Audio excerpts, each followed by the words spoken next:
എട്ട് സെൻറ്റ് സ്ഥലത്ത് 2600 സ്ക്വയർ ഫീറ്റിൽ 4 ബാത്ത് അറ്റാച്ച്ഡ് ബെഡ്റൂമോട് കൂടി sit out, living, dining hall, 2 kitchen, balcony, ഒരു ഓപ്പൺ ടെറസ്, മുറ്റത്തൊരു 2-3 കാറ് പാർക്ക് ചെയ്യാനുള്ള സൗകര്യം, നല്ല അടിപൊളിയായിട്ട് ഇൻറ്റീരിയൽ വർക്കൊക്കെ ചെയ്ത സൂപ്പർ ഒരു വീട്.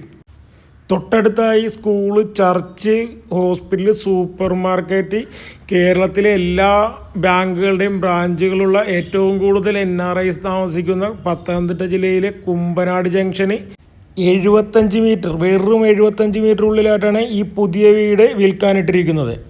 ഈ വീടിന് ഉദ്ദേശിക്കുന്ന വില 1,10,00,000 രൂപയാണ്. സൈലൻ്റ്ലി നെഗോഷ്യബിൾ ആണ്. ഇതുപോലെ കേരളത്തിലെവിടെയും യാതൊരുവിധ ബ്രോക്കർ കമ്മീഷനും ഇല്ലാതെ നിങ്ങൾക്ക് വീടുകൾ സ്വന്തമാക്കാൻ ഈ ചാനലൊന്ന് സബ്സ്ക്രൈബ് ചെയ്യുക.